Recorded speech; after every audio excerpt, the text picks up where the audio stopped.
ಎಲ್ಲರಿಗೂ ನಮಸ್ಕಾರ. ಈ ವಿಡಿಯೋ ಲೆಕ್ಚರಲ್ಲಿ ಕೃಷಿ ಉತ್ಪಾದಕತೆ ಬಗ್ಗೆ ಮಾಹಿತಿಯನ್ನು ಕೊಡ್ತಾ ಹೋಗ್ತೇನೆ. ಹಿಂದಿನ ವಿಡಿಯೋ ಲೆಕ್ಚರಲ್ಲಿ ಕೃಷಿ ಉತ್ಪಾದನೆ ಬಗ್ಗೆ ಮಾಹಿತಿ ಕೊಟ್ಟಿದ್ದೆ. ಕೃಷಿ ಉತ್ಪಾದಕತೆ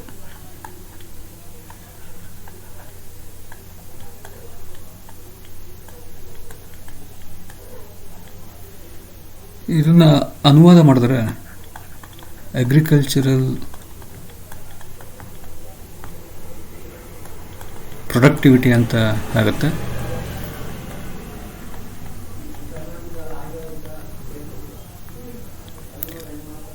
ಈ ಕೃಷಿ ಉತ್ಪಾದಕತೆಯನ್ನು ಮಾಪನ ಮಾಡೋದಕ್ಕಾಗಿ ಬಳಸುವಂತಹ ಮಾಪನ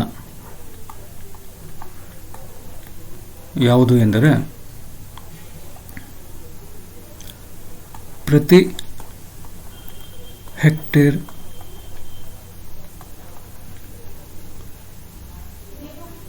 ಪ್ರದೇಶದಲ್ಲಿ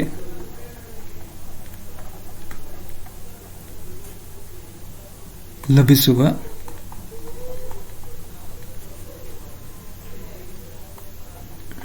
ಉತ್ಪನ್ನದ ಪ್ರಮಾಣ ಕೆಜಿ ಲೆಕ್ಕದಲ್ಲಿ.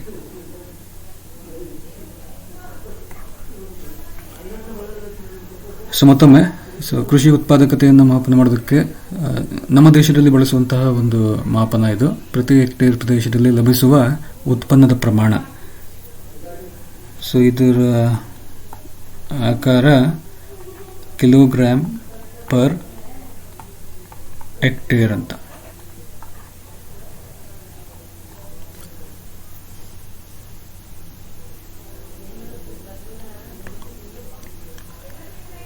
ಕೃಷಿ ಉತ್ಪಾದಕತೆ ಬಗ್ಗೆ ಮಾತಾಡುವಾಗ ನಾವು ಸಾಮಾನ್ಯವಾಗಿ ಇತರೆ ದೇಶಗಳ ಜೊತೆ ನಮ್ಮ ದೇಶದ ಕೃಷಿ ಉತ್ಪಾದಕತೆಯನ್ನು ಹೋಲಿಕೆ ಮಾಡ್ತೇವೆ. ಇತರೆ ದೇಶಗಳ ಜೊತೆ ಹೋಲಿಕೆ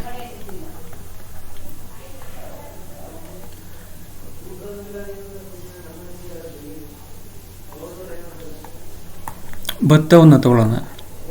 ಭತ್ತದ ಉತ್ಪಾದನೆಯಲ್ಲಿ ಲಭಿಸುತ್ತಿರುವಂತಹ ಉತ್ಪಾದಕತೆ ಇತರ ದೇಶಗಳಿಗೆ ಹೋಲಿಸಿದಾಗ ನಮ್ಮ ದೇಶದ್ದು ಎಷ್ಟು ಅಂತ ನೋಡ್ತಾ ಹೋಗೋಣ. ಭತ್ತದ ಉತ್ಪಾದಕತೆ ಯಾವ ರೀತಿ ಇದೆ ಅಂದರೆ, ಇಡೀ ವಿಶ್ವದಲ್ಲಿ ಸರಾಸರಿ ಭತ್ತದ ಉತ್ಪಾದಕತೆ 4577 kg ಪರ್ ಹೆಕ್ಟೇರ್ ಅಷ್ಟಿದೆ. ಪ್ರತಿ ಹೆಕ್ಟೇರಿಗೆ ಲಭಿಸುವ ಭತ್ತದ ಪ್ರಮಾಣ 4577. ಇದು ಭತ್ತದ ಉತ್ಪಾದಕತೆ ಇಡೀ ವಿಶ್ವದಲ್ಲಿ. ಚೀನಾ ದೇಶದ ಉತ್ಪಾದಕತೆ ಎಷ್ಟಿದೆ ಅಂದರೆ 6066 kg ಪರ್ ಹೆಕ್ಟೇರ್. ನಮ್ಮ ದೇಶದ ಉತ್ಪಾದಕತೆ ಎಷ್ಟಿದೆ ಅಂದರೆ 3790 kg ಪರ್ ಹೆಕ್ಟೇರ್. ಇಂಡೋನೇಷಿಯಾ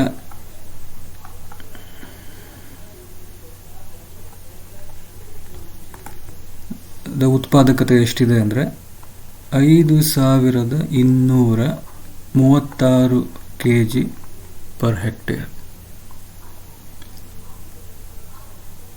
ನೋಡಿ, ಈ ಥರ ನಾನಿಲ್ಲಿ 3 ದೇಶಗಳನ್ನು ತಗೊಂಡಿದ್ದೇನೆ: ಭಾರತ, ಚೀನಾ ಮತ್ತು ಇಂಡೋನೇಷಿಯಾ.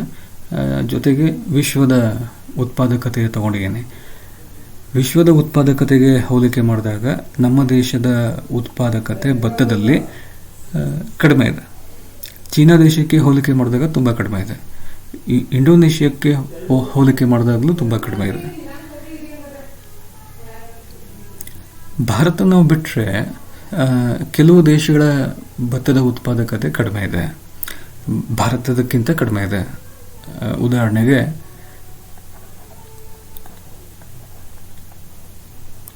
ಥಾಯ್ಲ್ಯಾಂಡ್. ಥಾಯ್ಲ್ಯಾಂಡಲ್ಲಿ ಎಷ್ಟಿದೆ ಉತ್ಪಾದಕತೆ ಅಂದರೆ 2854 kg ಪರ್ ಹೆಕ್ಟೇರ್.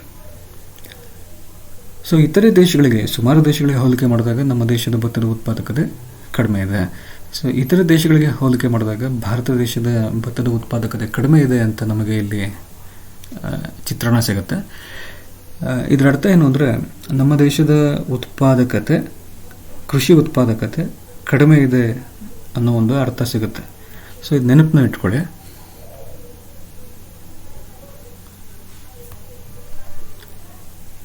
ಎರಡನೇದು ಗೋಧಿ ಅಥವಾ ವೀಟ್. ಗೋಧಿ ಉತ್ಪಾದಕತೆಯನ್ನು ನೋಡಿದಾಗ ವಿಶ್ವದ ಉತ್ಪಾದಕತೆ 3401 kg ಪರ್ ಹೆಕ್ಟೇರ್ ಅಷ್ಟಿದೆ. ಚೀನಾ ದೇಶದ ಉತ್ಪಾದಕತೆ 5396 kg ಪರ್ ಹೆಕ್ಟೇರ್ ಅಷ್ಟಿದೆ. ಭಾರತದ್ದು 3034 kg ಪರ್ ಹೆಕ್ಟೇರ್ ಅಷ್ಟಿದೆ. ಇಂಡೋನೇಷ್ಯಾ ಬರಲ್ಲ, ಆದರೆ ಅಮೇರಿಕ ದೇಶದ್ದು ಉತ್ಪಾದಕತೆ 3541 kg ಪರ್ ಹೆಕ್ಟೇರ್ ಇದೆ. ಭಾರತಕ್ಕಿಂತ ಕಡಿಮೆ ಇರುವಂಥ ಉತ್ಪಾದಕತೆ ಉಳ್ಳಂತಹ ದೇಶ ಯಾವುದು ಅಂದರೆ ಆಸ್ಟ್ರೇಲಿಯಾ. ಇದರ ಉತ್ಪಾದಕತೆ 1974 kg ಪರ್ ಹೆಕ್ಟೇರ್ ಇದೆ. ಸುಮಾರು ದೇಶಗಳಿಗೆ ಹೋಲಿಕೆ ಮಾಡಿದಾಗ ಭಾರತ ದೇಶದ ಗೋಧಿಯ ಉತ್ಪಾದಕತೆ ಕಡಿಮೆ ಇದೆ ಅಂತ ಹೇಳ್ತೀವಿ. ನೋಡಿ, ವಿಶ್ವದ ಉತ್ಪಾದಕತೆಗಿಂತ ನಮ್ಮ ದೇಶದ ಉತ್ಪಾದಕತೆ ಕಡಿಮೆ ಇದೆ. ಈ ಕಾರಣ ನಾವು ಹೇಳ್ತೀರಿ ಭಾರತ ದೇಶದ ಕೃಷಿ ಉತ್ಪಾದಕತೆ ಕಡಿಮೆ ಇದೆ ಅಂತ. ಸೊ ಇದನ್ನು ನೆನ್ಪಿಟ್ಕೊಳ್ಳಿ.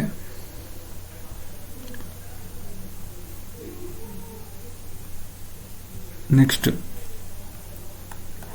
ಕಬ್ಬು ಅಥವಾ ಶುಗರ್ ಕೇನ್. ಶುಗರ್ ಕೇನ್ ಉತ್ಪಾದಕತೆಯಲ್ಲಿ ವಿಶ್ವದ ಉತ್ಪಾದಕತೆ ಎಷ್ಟು ಇದೆ ಅಂದರೆ 70,134 kg ಪರ್ ಹೆಕ್ಟೇರ್ ಅಷ್ಟು. ಚೀನಾ ದೇಶದ ಎಷ್ಟಿದೆ ಅಂದರೆ 73,620 kg ಪರ್ ಹೆಕ್ಟೇರ್ ಅಷ್ಟಿದೆ. ಭಾರತದ ಎಷ್ಟಿದೆ ಅಂದರೆ 70,394 kg ಪರ್ ಹೆಕ್ಟೇರ್ ಇದೆ.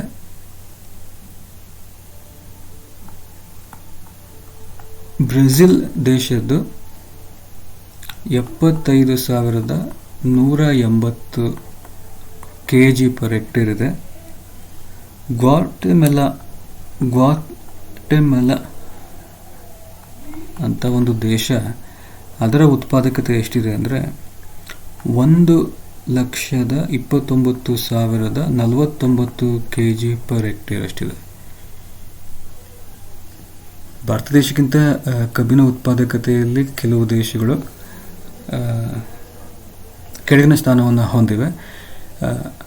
ಆದರೆ ಸುಮಾರು ದೇಶಗಳಿಗೆ ಹೋಲಿಕೆ ಮಾಡಿದಾಗ ನೋಡಿ, ಭಾರತ ದೇಶದ ಕಬ್ಬಿನ ಉತ್ಪಾದಕತೆ ಕೂಡ ಕಡಿಮೆ ಇದೆ. ಆದರೆ ಒಂದು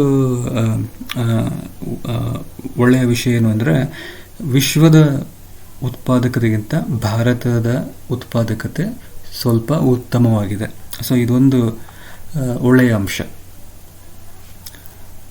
ಆದರೆ ಇತರ ದೇಶಗಳಿಗೆ ಹೋಲಿಕೆ ಮಾಡಿದಾಗ ನಮ್ದು ಇನ್ನೂ ಕಡಿಮೆ ಇದೆ ಅಂತಲೇ ನಾವು ಮಾತಾಡ್ತೀವಿ.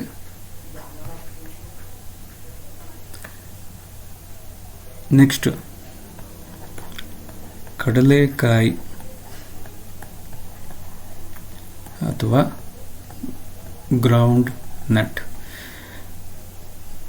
ಸೊ ಕಡಲೆಕಾಯಿ, ಕಡಲೆ ಬೀಜ ಅಲ್ಲ, ಕಡಲೆಕಾಯಿ ವಿಶ್ವದ ಉತ್ಪಾದಕತೆ, ಕಡಲೆಕಾಯಿಯ ಉತ್ಪಾದಕತೆ ಎಷ್ಟಿದೆ ಅಂದರೆ 1606 kg/h ಅಷ್ಟು.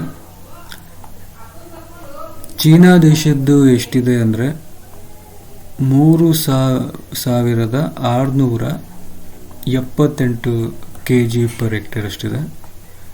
ಭಾರತ ದೇಶದ ಎಷ್ಟಿದೆ ಅಂದರೆ 1287 kg/h ಇದೆ. ಅಮೇರಿಕದ ಎಷ್ಟಿದೆ, USA ಎಷ್ಟಿದೆ ಅಂದರೆ 4073 kg/h ಇದೆ. ಸೆನೆಗಲ್ ಅಂತ ಒಂದು ದೇಶ ಇದೆ. ಸೆನೆಗಲ್ ಅಂತ ಒಂದು ದೇಶ ಇದೆ. ಆ ದೇಶದ ಉತ್ಪಾದಕತೆ 817 kg/h. ನಮ್ಮ ದೇಶಕ್ಕಿಂತ ತುಂಬ ಕಡಿಮೆ ಇದೆ. ನೋಡಿ, ಇಲ್ಲಿ ವಿಶ್ವದ ಉತ್ಪಾದಕತೆಗೆ ಹೋಲಿಕೆ ಮಾಡಿದಾಗ ಭಾರತ ದೇಶದ ಉತ್ಪಾದಕತೆ ಕಡಿಮೆ ಇದೆ, ಮತ್ತು ಇತರೆ ದೇಶಗಳಿಗೆ ಹೋಲಿಕೆ ಮಾಡಿದಾಗಲೂ ಕಡಿಮೆ ಇದೆ, ಸೆನೆಗಲ್ ಒಂದು ಬಿಟ್ಟು. ಇಲ್ಲಿ ಈ ಕಾರಣ ನಮ್ಮ ದೇಶದ ಕೃಷಿ ಉತ್ಪಾದಕತೆ ಕಡಿಮೆ ಇದೆ ಅಂತ ಹೇಳ್ತಾರೆ.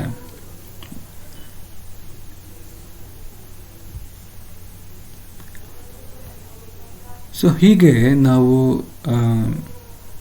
ಕೃಷಿ ಉತ್ಪನ್ನಗಳನ್ನು ಇತರ ದೇಶಗಳಿಗೆ ಹೋಲಿಕೆ ಮಾಡ್ತಾ ಆ ಉತ್ಪನ್ನಗಳ ಉತ್ಪಾದಕತೆ ಬಗ್ಗೆ ನೋಡ್ತಾ ಹೋದರೆ ನಮ್ಮ ದೇಶದ ಉತ್ಪಾದಕತೆ ಕಡಿಮೆ ಇದೆ. ಸೊ ಸಮಗ್ರವಾಗಿ ನಾವು ಕೃಷಿ ಉತ್ಪನ್ನಗಳನ್ನ ನೋಡ್ತಾ ಹೋದಾಗ ಅವುಗಳ ಉತ್ಪಾದಕತೆ ಕಡಿಮೆ ಇರುವ ಕಾರಣ ಸರಾಸರಿಯಲ್ಲಿ ನಮ್ಮ ದೇಶದ ಕೃಷಿ ಉತ್ಪಾದಕತೆ ಕಡಿಮೆ ಇದೆ ಅಂತ ಒಂದು ತೀರ್ಮಾನಕ್ಕೆ ಬರ್ತೀವಿ.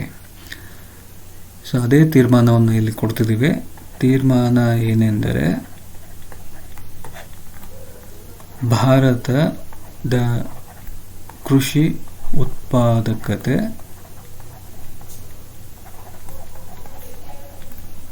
ಕಡಿಮೆ ಇದೆ.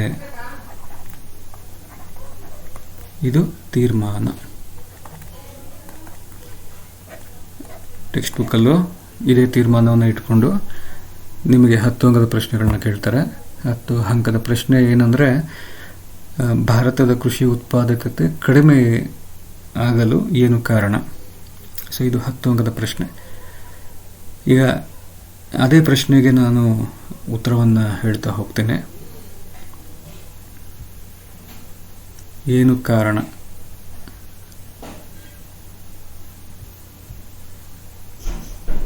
ಏನು ಕಾರಣ ಇದೆ ಎಂದರೆ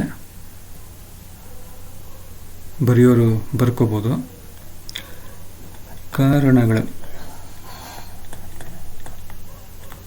ಅನುವಾದ ಕಾಸಸ್. ಏನು ಕಾರಣ ಇರಬಹುದು ಅಂದರೆ, ಒಂದು, ಸಾಮಾಜಿಕ ಪರಿಸರ ಇದಕ್ಕೆ ಕಾರಣ ಅಂತ ಹೇಳ್ತಾರೆ. ಎರಡನೇದು ಜನ ಸಾಂದ್ರತೆ. ಮೂರನೇದು ಭೂಮಿಯ ದರ್ಜೆಯಲ್ಲಿನ ಇಳಿಕೆ. ನಾಲ್ಕನೇದು ಭೂಮಿಯ ಅಧಿಕಾರ ಅವಧಿ ವ್ಯವಸ್ಥೆ.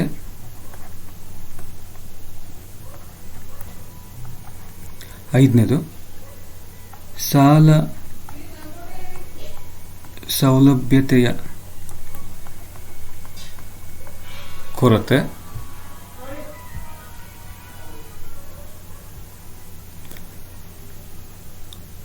ಆರನೇದು ಆರ್ಥಿಕವಲ್ಲದ ಹಿಡುವಳಿ. ಏಳನೇದು ಹಳತಾದ ಕೃಷಿ ತಾಂತ್ರಿಕತೆ. ಎಂಟನೇದು ಸಾಕಾಗದ ನೀರಾವರಿ ಸೌಲಭ್ಯತೆ. ಸೊ ಈ 8 ಕಾರಣಗಳನ್ನು ನಾನು ಇಲ್ಲಿ ಕೊಡ್ತಾ ಹೋಗ್ತೇನೆ. ಈಗ ಮೊದಲಿಗೆ ಪ್ರತಿಯೊಂದರ ಬಗ್ಗೆನೂ ಒಂದಿಷ್ಟು ಮಾಹಿತಿಯನ್ನು ಕೊಡ್ತೇನೆ. ಮೊದಲಿಗೆ ಸಾಮಾಜಿಕ ಪರಿಸರ.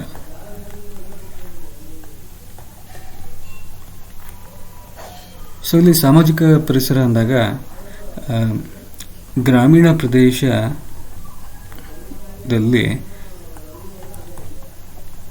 ವಾಸ ಮಾಡುವಂತಹ ಜನರು, ಇವರ ಮನೋಭಾವನೆ ಕೃಷಿ ಮೇಲೆ ಹೇಗಿರುತ್ತೆ ಅನ್ನೋದು ನಾವಿಲ್ಲಿ ತಗೊಂತೀರಿ. ಸಾಮಾನ್ಯವಾಗಿ ಹೇಗಿರುತ್ತೆ ಅಂದರೆ, ಆಧುನಿಕತೆಗೆ ಇವರು ಒಲವನ್ನು ತೋರಿಸುವುದಿಲ್ಲ. ಆಧುನಿಕತೆಗೆ ಒಲವನ್ನು ಯಾಕೆ ತೋರಿಸುವುದಿಲ್ಲ ಅನ್ನೋದಕ್ಕೆ ಟೆಕ್ಸ್ಟ್ ಬುಕ್ಕಲ್ಲಿ ಕೊಟ್ಟಿರುವಂತಹ ಕಾರಣ ಏನು ಅಂದರೆ, ಒಂದು, ಅನಕ್ಷರಸ್ಥರ ಸಂಖ್ಯೆ ಜಾಸ್ತಿ ಇರುತ್ತೆ ಇಲ್ಲಿ. ಸೊ ಅನಕ್ಷರಸ್ಥರು ಆಧುನಿಕತೆಯನ್ನು ಒಪ್ಪುವುದಕ್ಕೆ ಅವರು ಸಿದ್ಧರಿರಲ್ಲ. ಸೊ ಯಾಕೆಂದರೆ ಅದ್ರ ಬಗ್ಗೆ ಅಷ್ಟೊಂದು ತಿಳುವಳಿಕೆಯ ಪ್ರಮಾಣ ಅವರಲ್ಲಿ ತುಂಬ ಕಡಿಮೆ ಇರುವ ಕಾರಣ ಅವರು ಆಧುನಿಕತೆಗೆ ಹೆಚ್ಚು ಒಲವನ್ನು ತೋರಲ್ಲ ಅಂತ ಹೇಳಲಾಗುತ್ತೆ. ಮತ್ತು ಕೆಲವೊಂದು ನಂಬಿಕೆಗಳು, ಹೊಸದನ್ನು ಪ್ರಯೋಗ ಮಾಡಿದಾಗ ಎದುರಿಸಬೇಕಾದ ಗಂಡಾಂತರಗಳು ಹೆಚ್ಚಾಗಿರುತ್ತೆ ಅನ್ನೋ ಒಂದು ನಂಬಿಕೆ ಇರುತ್ತಿಲ್ಲ. ಏನಾದರೂ ಆದರೆ ಏನಾಗುತ್ತೆ, ಸೊ ಈಗ ಹೊಸದನ್ನು ಪ್ರಯೋಗ ಮಾಡಿದಾಗ ಜಮೀನಿನಲ್ಲಿ ಅವರು ಹಾಕಿದಂತಹ ಬಂಡವಾಳ ವಾಪಸ್ ಸಿಗುತ್ತೋ ಇಲ್ಲೋ ಅನ್ನೋದು ಒಂದು ಡೌಟ್ ಇರುತ್ತೆ ಅವ್ರ ಮನಸ್ಸಿನಲ್ಲಿ. ಸೊ ಹೊಸದನ್ನು ಒಪ್ಪುವುದಕ್ಕೆ ಸಾಮಾನ್ಯವಾಗಿ ಅವರ ಮನಸ್ಥಿತಿ ರೆಡಿ ಇರಲ್ಲ. ಸೊ ಈ ರೀತಿಯಾದ ಸಾಮಾಜಿಕ ಪರಿಸರದಿಂದ ಕೃಷಿ ಉತ್ಪಾದಕತೆಯನ್ನು ಹೆಚ್ಚಿಸುವಂತಹ ಮಾರ್ಗಗಳಿಗೆ ಅಲ್ಲಿ ದಾರಿ ಸಿಗಲ್ಲ. ಅದಕ್ಕೋಸ್ಕರ ನಮ್ಮ ದೇಶದಲ್ಲಿ ಕೃಷಿ ಉತ್ಪಾದಕತೆಯ ಪ್ರಮಾಣ ಕಡಿಮೆ ಇರುತ್ತೆ ಅಂತ ಹೇಳಲಾಗುತ್ತೆ. ನೆಕ್ಸ್ಟು ಎರಡನೇದು ಜನಸಾಂದ್ರತೆ. ಜನಸಾಂದ್ರತೆಗೆ ಅನುವಾದ ಡೆನ್ಸಿಟಿ ಆಫ್ ಪಾಪ್ಯುಲೇಷನ್ ಅಂತ, ಅಥವಾ ಪಾಪ್ಯುಲೇಷನ್ ಡೆನ್ಸಿಟಿ ಅಂತ. ಏನಿದು ಜನಸಾಂದ್ರತೆ ಅಂತ ನಿಮಗಾಗಲೇ ಗೊತ್ತಿರುತ್ತೆ, ಆದರೂ ಒಂದು ಅರ್ಥವನ್ನು ಇಲ್ಲಿ ಕೊಡ್ತೇನೆ. ಪ್ರತಿ ಚದರ ಕಿಲೋಮೀಟರ್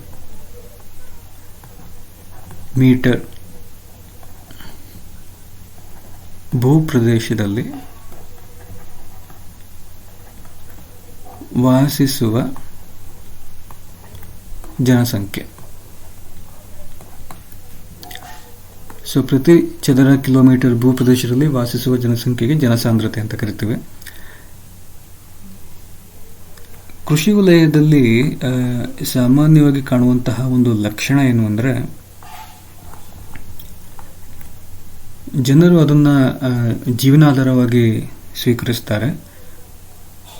ಸೊ ಅವರ ಕುಟುಂಬದ ಗಾತ್ರ ಹೆಚ್ಚಾದಲ್ಲಿ ಕೃಷಿಯೇ ಅವರಿಗೆ ಜೀವನಾಧಾರವಾಗಿ ಕಾರ್ಯನಿರ್ವಹಿಸುತ್ತೆ, ಅವರಿಗೆ ಕೆಲಸಗಳನ್ನು ಒದಗಿಸುತ್ತೆ, ಅವರಿಗೆ ಆದಾಯವನ್ನು ಒದಗಿಸುತ್ತೆ ಅನ್ನೋ ಒಂದು ರೀತಿಯಲ್ಲಿ ಏನಾಗುತ್ತೆ ಅಂದರೆ, ಕೃಷಿ ವಲಯದಲ್ಲಿ ಜನಸಾಂದ್ರತೆ ಜಾಸ್ತಿ ಆಗುತ್ತೆ. ಅಂದರೆ ಇರುವಂತಹ ಭೂಮಿಯ ಮೇಲೆ ಹೆಚ್ಚಿನ ಜನಸಂಖ್ಯೆ ಕೆಲಸ ಮಾಡುತ್ತೆ. ಅವಾಗೇನಾಗುತ್ತೆ ಅಂದರೆ, ಎಲ್ಲರಿಗೂ ಕೆಲಸ ಮಾಡೋದಕ್ಕೆ ಅವಕಾಶ ಸಿಗಲ್ಲ ಇರುವಂಥ ಭೂಪ್ರದೇಶದಲ್ಲಿ. ಸೊ ಆವಾಗ ಹೆಚ್ಚು ಉತ್ಪಾದನೆ ಸಾಧ್ಯವಾಗಲ್ಲ. ಹೆಚ್ಚು ಉತ್ಪಾದನೆ ಯಾಕೆ ಸಾಧ್ಯ ಆಗ್ತಿಲ್ಲ ಅಂದರೆ, ಎಲ್ಲ ಶ್ರಮಿಕರು ಆ ಭೂಪ್ರದೇಶದಲ್ಲಿ ಕೆಲಸ ಮಾಡೋದಕ್ಕೆ ಸಾಧ್ಯವಾಗ್ತಿರಲ್ಲ. ಸೊ ಈ ಕಾರಣ ಅಲ್ಲಿ ಮರೆಮಾಚಿದ ನಿರುದ್ಯೋಗ ಸೃಷ್ಟಿಯಾಗುತ್ತೆ. ಮರೆಮಾಚಿದ ನಿರುದ್ಯೋಗ ಅನುವಾದ ಡಿಸ್ಗೈಸ್ಡ್ ಅನ್ಎಂಪ್ಲಾಯ್ಮೆಂಟ್. ಸೊ ಈ ಮರೆಮಾಚಿದ ನಿರುದ್ಯೋಗ ಸೃಷ್ಟಿಯಾಗೋದಕ್ಕೆ ಜನಸಾಂದ್ರತೆ ಕಾರಣವಾಗಿರುತ್ತೆ. ಅಂದರೆ ಎಲ್ಲರೂ ಕೆಲಸ ಮಾಡ್ತಿರಲ್ಲ, ಕೆಲವರು ಮಾತ್ರ ಕೆಲಸ ಮಾಡ್ತಾರೆ. ಆದರೆ ಕೆಲವರು ಕೆಲಸ ಮಾಡೋರಿಗೂ ಅಲ್ಲಿ ಅವಕಾಶಗಳು ಸಿಗ್ತಿರಲ್ಲ. ಜನಸಂಖ್ಯೆ ಅಲ್ಲಿ ಜಾಸ್ತಿ ಆದಾಗ ಯಾರು ಕೆಲಸ ಮಾಡಬೇಕು ಅನ್ನೋದನ್ನು ಎಲ್ಲರೂ ಮುಖ ನೋಡ್ತಾ ಇರ್ತಾರೆ. ಸೊ ಈ ಥರ ಒಂದು ಸಂದರ್ಭದಲ್ಲಿ ಕೆಲಸಗಳು ಸುಗಮವಾಗಿ ಸಾಗಲ್ಲ. ಆವಾಗ ಪ್ರತಿಯೊಂದು ಶ್ರಮ ಏನು ಉತ್ಪಾದನೆಗೆ ಅದರ ಕೊಡುಗೆಯನ್ನು ಕೊಡಬೇಕಿತ್ತು ಅದು ಕೊಡೋದಕ್ಕೆ ಸಾಧ್ಯವಾಗಲ್ಲ.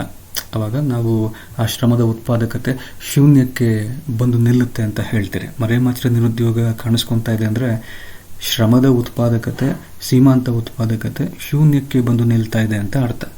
ಅಂದರೆ ಯಾರು ಏನು ಕೆಲಸ ಮಾಡ್ತಾ ಇಲ್ಲ ಅಂತ, ಉತ್ಪಾದನೆಗೆ ಅವರಿಂದ ಕೊಡುಗೆ ಸಿಗ್ತಿಲ್ಲ. ಈ ಕಾರಣ ಕೃಷಿ ಉತ್ಪಾದಕತೆ ಕಡಿಮೆ ಆಗೋಗುತ್ತೆ ಅಂತ ಹೇಳ್ತಾರೆ. ಸೊ ಜನಸಾಂದ್ರತೆಯಿಂದ ಹೀಗೆ ಕೃಷಿ ಉತ್ಪಾದಕತೆ ಕಡಿಮೆ ಆಗುತ್ತೆ. ಮೂರನೇದು,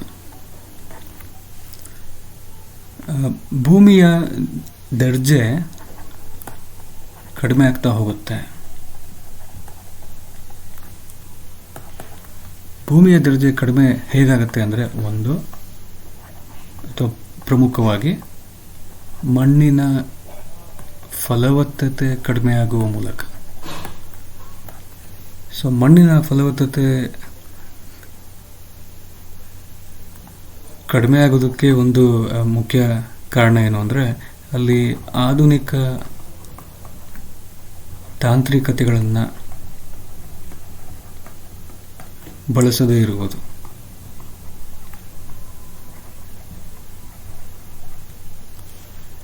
ಸೊ ಆವಾಗ ಆಗುವಂಥ ಸಮಸ್ಯೆ ಏನು ಅಂದರೆ, ಭೂಮಿಯ ಉತ್ಪಾದಕತೆನೇ ಕಡಿಮೆ ಆಗ್ತಾ ಹೋಗುತ್ತೆ. ಸೊ ಮಣ್ಣಿನ ಫಲವತ್ತತೆ ನಾಶ ಆಗ್ತಾ ಹೋದಂಗೆ ಭೂಮಿಯ ಉತ್ಪಾದಕತೆ ಕಡಿಮೆ ಆಗ್ತಾ ಹೋಗುತ್ತೆ. ಭೂಮಿಯಿಂದ ಹೊರತೆಗೆಯಲಾಗುವ ಉತ್ಪನ್ನದ ಪ್ರಮಾಣ ಕಡಿಮೆ ಆಗ್ತಾ ಹೋಗುತ್ತೆ. ಸೊ ಈ ಕಾರಣಕ್ಕೆ ನಮ್ಮ ದೇಶದಲ್ಲಿ ಕೃಷಿ ಉತ್ಪಾದಕತೆ ಕಡಿಮೆ ಇದೆ ಅಂತ ಹೇಳ್ತೀರಿ.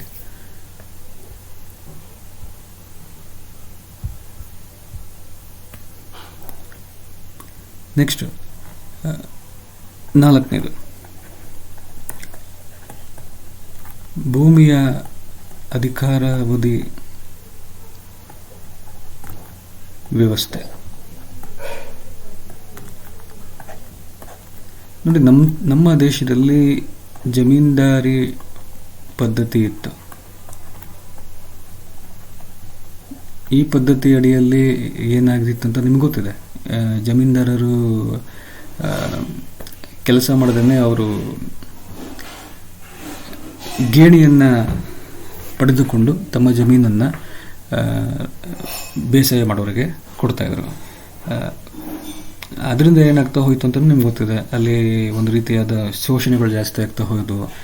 ಸೊ ಯಾವಾಗ ಬೇಸಾಯಗಾರನಿಗೆ ತಾನು ಮಾಡುವಂತಹ ಬೇಸಾಯದ ಪ್ರತಿಫಲ ಪೂರ್ತಿಯಾಗಿ ಅಥವಾ ಸಾಕಷ್ಟು ಪ್ರಮಾಣದಲ್ಲಿ ಸಿಗದೆ ಹೋದಾಗ ಆತನ ಮನಸ್ಥಿತಿ ಹೇಗಾಗುತ್ತೆ ಅಂದರೆ, ಭೂಮಿಯಲ್ಲಿ ನಾನೇಕೆ ಹೆಚ್ಚು ಶ್ರಮ ವಹಿಸಿ ದುಡಿಬೇಕು, ಜಮೀನ್ದಾರರು ನಮ್ಮ ಶ್ರಮದ ಪ್ರತಿಫಲವನ್ನು ಬಹುಪಾಲು ಕಿತ್ತುಕೊಂಡಾಗ ನಾವೇಕೆ ಹೆಚ್ಚು ಕೆಲಸ ಮಾಡಬೇಕು ಅನ್ನೋ ಒಂದು ಮನಸ್ಥಿತಿ ಉದ್ಭವ ಆಗುತ್ತೆ.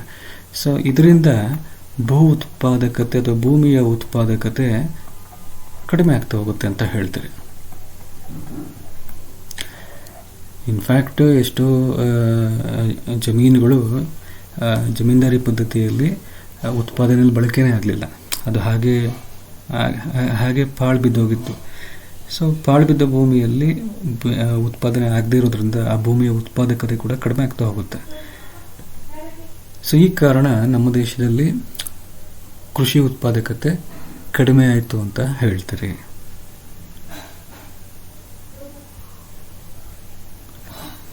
ನೆಕ್ಸ್ಟ್, ಐದನೇದು, ಸಾಲ ಸೌಲಭ್ಯತೆಯ ಕೊರತೆ.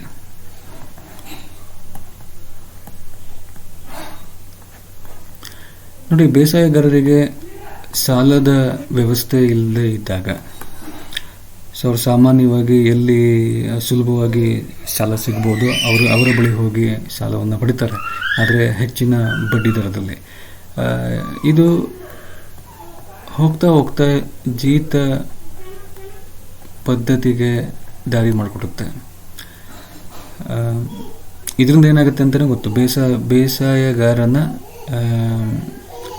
ಒಂದು ಜೀವನವೇ ವ್ಯರ್ಥ ಆಗುವಂಥ ಸನ್ನಿವೇಶ ಉದ್ಭವ ಆಗುತ್ತೆ ಇದರಿಂದ. ಸೊ ಸಾಲ ಸುಲಭವಾಗಿ ಸಿಗದೇ ಇದ್ದಾಗ ಒಂದು ಉತ್ಪಾದನೆ ಆಗೋದಕ್ಕೆ ಸಾಧ್ಯವಾಗಲ್ಲ. ಯಾಕಂದರೆ ಎಲ್ಲರ ಬಳಿ ಅಥವಾ ಎಲ್ಲ ಬೇಸಾಯಗಾರರ ಬಳಿ ಹಣ ಯಾವಾಗಲೂ ಇರುತ್ತೆ ಅಂತ ಹೇಳೋದಕ್ಕಾಗಲ್ಲ. ವ್ಯವಹಾರಗಳು ಹೇಗಿರುತ್ತೆ ಅಂದರೆ ಕೆಲವೊಮ್ಮೆ ಸಾಲದ ಮುಖಾಂತರವೇ ಅವು ಹೆಚ್ಚಾಗ್ತವೆ. ಸೊ ಈ ಥರ ಇದ್ದಾಗ ಅವರಿಗೆ ಬೇಕಾಗಿರುವಂಥ ಸಮಯದಲ್ಲಿ ಅವರಿಗೆ ಹಣ ಸಿಗದೇ ಇದ್ದಲ್ಲಿ ಅವರು ಆ ಬೇಸಾಯವನ್ನು ಮಾಡೋದಕ್ಕೆ ಸಾಧ್ಯವಾಗಲ್ಲ, ಅಥವಾ ಮಾಡಿದಂತಹ ಬೇಸಾಯದಿಂದ ಪ್ರತಿಫಲವನ್ನು ಪಡೆಯೋದಕ್ಕೆ ಸಾಧ್ಯವಾಗಲ್ಲ. ಸೊ ಇದರಿಂದ ಉತ್ಪಾದನೆಯ ಮಟ್ಟ ಬಿದ್ದೋಗುತ್ತೆ.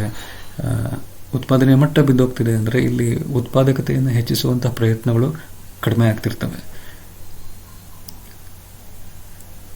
ಅದಕ್ಕಾಗಿ ಕೃಷಿ ಉತ್ಪಾದಕತೆ ಕಡಿಮೆ ಆಗುತ್ತೆ ಇಲ್ಲಿ ಅಂತ ಹೇಳ್ತೀರಿ.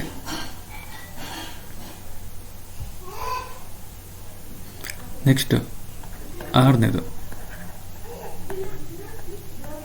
ಆರ್ಥಿಕವಲ್ಲದ ಹಿಡುವಳಿ. ಸೊ ಆರ್ಥಿಕವಲ್ಲದ ಹಿಡುವಳಿಯ ಪ್ರಮಾಣ ನಮ್ಮ ದೇಶದಲ್ಲಿ ಜಾಸ್ತಿ ಇದೆ ಅಂತ ಹೇಳ್ತಾರೆ. ಇದರ ಅನುವಾದ ಅನ್ಎಕನಾಮಿಕ್ ಹೋಲ್ಡಿಂಗ್ ಅಂತ. ನೋಡಿ, ಇಲ್ಲಿ ಅನ್ಎಕಾನಮಿಕ್ ಹೋಲ್ಡಿಂಗ್ ಅಂತ ಹೇಳಿದ್ದಾರೆ. ಅಂದರೆ ಇದರ ವಿರುದ್ಧ ಹಿಡುವಳಿಯನ್ನು ಎಕನಾಮಿಕ್ ಹೋಲ್ಡಿಂಗ್ ಅಂತ ಕರೀತೀರಿ, ಅಥವಾ ಆರ್ಥಿಕ ಹಿಡುವಳಿ.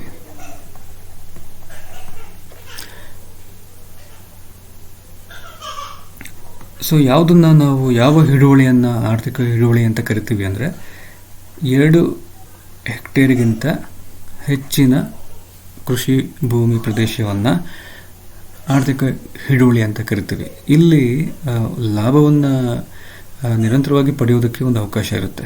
ಇಷ್ಟು ಗಾತ್ರದ ಭೂಮಿಯಲ್ಲಿ, ಇದಕ್ಕಿಂತ ಕಡಿಮೆ ಗಾತ್ರದ ಭೂಮಿಯಲ್ಲಿ ಲಾಭವನ್ನು ನಿರಂತರವಾಗಿ ಪಡೆಯುವಂತಹ ಅವಕಾಶ ಕಡಿಮೆ ಆಗ್ತಾ ಹೋಗುತ್ತೆ ಅಂತ ಹೇಳ್ತಾರೆ. ಸೊ ಈ ವ್ಯತ್ಯಾಸದಲ್ಲಿ ಆರ್ಥಿಕವಲ್ಲದ ಹಿಡುವಳಿ ಬಗ್ಗೆ ಇಲ್ಲಿ ಮಾತಾಡ್ತಾರೆ. ಸೊ ನಮ್ಮ ದೇಶದಲ್ಲಿ ಇದರ ಪ್ರಮಾಣ ಎಷ್ಟಿದೆ ಅಂತ ಒಂದು ಮಾಹಿತಿ ಕೊಡ್ತೀನಿ. 2010-11ರಲ್ಲಿ ಆರ್ಥಿಕವಲ್ಲದ ಹಿಡುವಳಿಯ ಪ್ರಮಾಣ ಎಷ್ಟಿತ್ತು ಅಂದರೆ, ಒಟ್ಟು ಹಿಡುವಳಿಯಲ್ಲಿ 85%. ಈಗ ಒಟ್ಟು ಹಿಡುವಳಿ 100 ಹೆಕ್ಟೇರ್ ಅಂತ ಹೇಳಿದ್ರೆ ಅದರಲ್ಲಿ 85 ಹೆಕ್ಟೇರ್ ಭೂಪ್ರದೇಶ ಆರ್ಥಿಕವಲ್ಲದ ಹಿಡುವಳಿ ಆಗಿರುತ್ತೆ. ಸೊ ಇಂತಹ ಹಿಡುವಳಿಯಲ್ಲಿ ಬೇಸಾಯ ಮಾಡಿದ್ರೆ ಭೂಮಿಯ ಉತ್ಪಾದಕತೆಯೂ ಕಡಿಮೆ ಇರುತ್ತೆ, ಹಾಗಾಗಿ ಭೂಮಿಯ ಉತ್ಪಾದನೆಯೂ ಕಡಿಮೆ ಇರುತ್ತೆ. ಸೊ ಈ ಒಂದು ಕಾರಣಕ್ಕೆ ನಮ್ಮ ದೇಶದ ಕೃಷಿ ಉತ್ಪಾದಕತೆ ಕಡಿಮೆ ಆಯಿತು ಅಂತ ಹೇಳ್ತಾರೆ.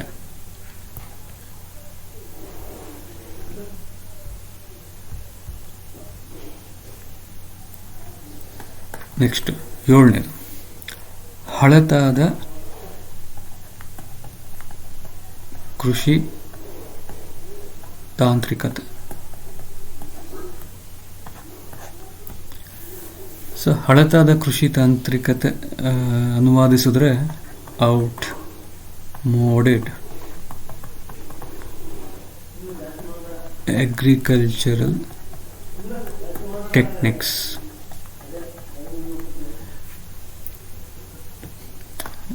ಬೇಸಾಯ ಮಾಡುವಾಗ ಸಾಮಾನ್ಯವಾಗಿ ನಾವು ಹಿಂದಿನ ಕಾಲದಲ್ಲಿ ನೋಡ್ತಾ ಬಂದಂಗೆ ಎತ್ತುಗಳ ಮೂಲಕ ಬೇಸಾಯವನ್ನು ಮಾಡ್ತಾಯಿದ್ರು, ಎತ್ತುಗಳನ್ನ ಬಳಸಿ ಬೇಸಾಯವನ್ನು ಮಾಡ್ತಾಯಿದ್ರು. ಸೊ ಇದೊಂದು ಹಳತಾದ ಕೃಷಿ ತಾಂತ್ರಿಕತೆ ಅಂತ ಹೇಳ್ತಾರೆ.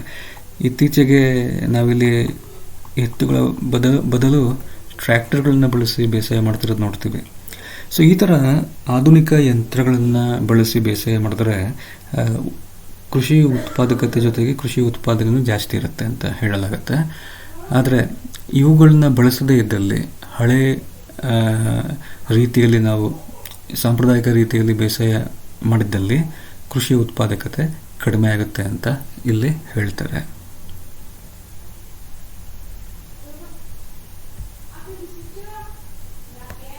ನೆಕ್ಸ್ಟ್ 8ನೇದು, ಸಾಕಾಗದ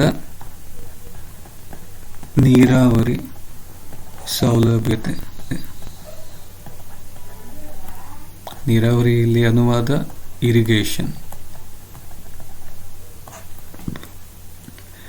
ನೋಡಿ, ನಮ್ಮಂತಹ ದೇಶದಲ್ಲಿ ಕೃಷಿ ಬಹುಪಾಲು ಮಳೆ ಆಶ್ರಿತ. ಸೊ ಮಳೆಯನ್ನೇ ನಂಬಿ ಸುಮಾರು ರೈತರು ಕೃಷಿಯನ್ನು ಮಾಡ್ತಾರೆ. ಸೊ ಮಳೆ ಬರದೇ ಇದ್ದಾಗ ಏನಾಗುತ್ತೆ ಅಂತ ನಿಮ್ಮೆಲ್ಲರಿಗೂ ಗೊತ್ತು. ಮಳೆ ಸರಿಗೆ ಬರದೇ ಇದ್ದಾಗ ಏನಾಗುತ್ತೆ ಅಂತಲೂ ಗೊತ್ತು ನಿಮಗೆ. ಅತಿಯಾದ ಮಳೆ, ಅತಿ ಕಡಿಮೆ ಆದ ಮಳೆ, ಸೊ ಇವೆರಡು ರೈತನಿಗೆ ಅನಾನುಕೂಲಕರ. ಸೊ ಈ ಒಂದು ಸಮಸ್ಯೆಯನ್ನು ತಪ್ಪಿಸುವುದಕ್ಕಾಗಿ ನೀರಾವರಿ ಸೌಲಭ್ಯತೆಯನ್ನು ಒದಗಿಸಿದ್ರೆ, ನಿರಂತರವಾಗಿ ನೀರು ಸಿಗುವಂಥ ಸೌಲಭ್ಯತೆ ಅಲ್ಲಿದ್ದಾಗ ಕೃಷಿ ನಿರಂತರವಾಗಿ ಸಾಗುತ್ತೆ. ಆದರೆ ಇದು ಇಲ್ಲದೆ ಇದ್ದಾಗ ಅಥವಾ ಇದರ ಪ್ರಮಾಣ ತುಂಬ ಕಡಿಮೆ ಇದ್ದಾಗ ಎಲ್ಲರಿಗೂ ಇದು ಲಭಿಸುತ್ತಿರಲ್ಲ. ಸೊ ಆ ಒಂದು ಕಾರಣಕ್ಕೆ ಕೃಷಿಯ ಉತ್ಪಾದಕತೆ ಕಡಿಮೆ ಆಗುತ್ತೆ ಅಂತ ಹೇಳ್ತಾರೆ. ಸೊ ನೀರಾವರಿ ಸೌಲಭ್ಯತೆಯ ಪ್ರಮಾಣ ತುಂಬ ಕಡಿಮೆ ಇರುವ ಕಾರಣ, ಅದರಿಂದ ಸಿಗಬೇಕಾಗಿರೋಂಥ ಅನುಕೂಲ ಸಿಗದೇ ಇರುವ ಕಾರಣ ಕೃಷಿ ಉತ್ಪಾದಕತೆ ಕಡಿಮೆ ಆಗಿರುತ್ತೆ ಅಂತಲೇ ಹೇಳ್ತಾರೆ. ಸೊ ಈ ರೀತಿ ಈ 8 ಕಾರಣಗಳನ್ನು ನಾನು ಇಲ್ಲೇನು ಕೊಟ್ಟಿದ್ದೀನಿ, ಇವುಗಳು ನಮ್ಮ ದೇಶದ ಕೃಷಿ ಉತ್ಪಾದಕತೆಯು ಕಡಿಮೆ ಇರುವುದಕ್ಕೆ ಪ್ರಮುಖವಾದ ಪಾತ್ರವನ್ನು ವಹಿಸಿದ್ದೇವೆ.